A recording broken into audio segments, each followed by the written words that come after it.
இதுதான் என்னோடய கிச்சனு. இது சால்ட்டு, இது கல் உப்பு, இது அப்பப்போ எனர்ஜிக்கு குளுக்கோஸ் சாப்பிட்டுக்கிறது. இது சின்ன கூடையில் எப்பயாவது யாராவது கெஸ்ட்டு வந்தால் சன்ரைஸ். அப்புறம் நைஃப் எக்ஸ்ட்ரா, கசகசா, பட்டை, லவங்கம், சோம்பு இதெல்லாம் வந்து குட்டி குட்டி டப்பாவில். இதில் வந்து வெறும் மிளகா பொடியும் பிரியாணி மசாலா வச்சுருக்கேன். இதில்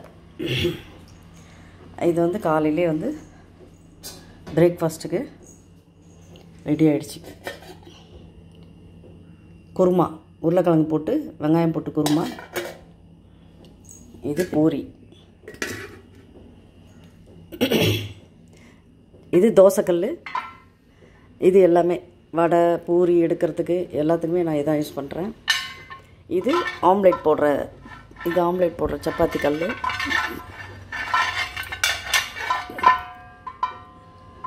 சின்னது ஆம்லேட் போடுறதுக்கு. இது சப்பாத்தி கல்.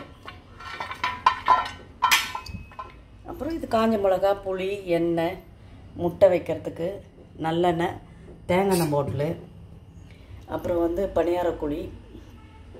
இதெல்லாம் வந்து கொஞ்சம் கொஞ்சமாக தான் போட்டு வச்சுப்பேன், பெருசாக போட்டு வச்சுக்க மாட்டேன். எவ்வளோ தேவையோ அந்த மாத கடைசி வச்சா எல்லாம் காலி ஆயிடுச்சு. ஸோ கொஞ்சம் கொஞ்சமாக எல்லாத்தையும் போட்டு வச்சுப்பேன். ஃபுல்லாக போட மாட்டேன், கொஞ்சம் கொஞ்சமாக போட்டு வச்சுப்பேன். அப்புறம் வந்து பூஸ்ட்டு, டீ தூள். இந்த கல் வந்து பூண்டு தட்டுறதுக்கு எப்பவுமே ஒரு கல் இருக்கும். இது கல் வைக்கிறதுனால வீட்டுக்கும் வந்து நம்ம தண்ணி எந்த குறையும் இல்லாமல் இருக்கிறதுக்காக எப்பவுமே வந்து ஃபால்ஸுக்கு போனால் ஒரு கல் எடுத்துகிட்டு வந்து வச்சுருப்பேன். இது வந்து வீடியோ எடுக்கிறதுக்காக வச்சுருக்கேன், சிப்பி அதெல்லாம். அப்புறம் வந்து இது எனக்கு பிடிச்ச எலிஃபெண்ட்டு. இது வந்து தண்ணி குடிக்கிறதுக்கு உப்பு, அதே மாதிரி கல். இது வந்து சாதம் வடிக்கிற பாத்திரம். இது குக்கர், மத்தியானத்துக்கு மொச்சை ஊற வச்சுருக்கேன், மொச்சை போட்டு குழம்பு வைக்கணும். இது வந்து 5 இயர்ஸாக யூஸ் பண்ணிக்கிட்டு இருக்கேன். அப்பப்போ அரிஞ்சிட்டேன்னா இதை அலசி தொங்க விட்டுருவேன். அதனால் நல்லா சூப்பராக எவ்வளோ நாள் இருக்கும். காய வச்சிடும். இது உணர்ந்தோன்னே இப்படி சொட்டுறதுனால கூட சொட்டிடும், காஞ்சிடும். வெயிலும் வந்து இப்படி எனக்கு நல்லா கிச்சன் வந்து இப்படி ஜன்னல் வெயில், அதனால் நல்லா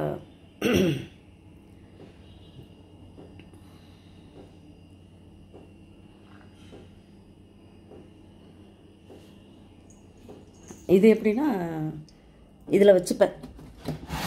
காலி ஆகிற வரைக்கும் வேணுன்றது மட்டும் மேலே போடுவேன், அவ்வளோதான். இதில் வந்து பாத்திரம்லாம் வச்சுருக்கேன். அப்பப்போ சமைச்சிட்டு அலசி எடுத்து வச்சுப்பேன், சமைக்க வேண்டுறப்ப எடுத்துப்பேன். இப்போ இந்த பானை எப்படி தேய்ப்பேன்னா, இந்த புழிஞ்ச லெமன் இருக்கு இல்லையா, இதில் சபினா,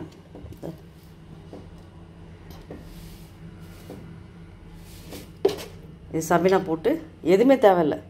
இந்த பானை டெய்லி யூஸ் பண்ணுறது, இந்த குடம் சொம்பு. இது வெறும் லெமன், புழிஞ்ச லெமன், வேஸ்டான லெமனில் கொஞ்சம் சபினா போட்டுட்டு இது தேய்ச்சோம்னா போதும், அவ்வளோதான். இது என்னென்னா விம், இதில் கொஞ்சம் தண்ணி லிக்விட் பண்ணிவிட்டு இந்த மாதிரி 2 யூஸ் பண்ணுவேன், மாதத்துக்கு 2 யூஸ் பண்ணுவேன். இது அவ்வளோதான். 3 பேருக்கு ஆனால் 2 தான் யூஸ் பண்ணுவேன். பாத்திரம் அந்த அளவுக்கு நல்லாவே தேய்க்கும், நல்லா பளிச்சுன்னு இருக்கும். இது நான்வெஜ் சாப்பிட்டா கை கழுவிப்பேன். அப்புறம் இந்த சைடு வந்து பாத்திரம்லாம் கழுவி கவுத்தி வச்சுக்கேன்.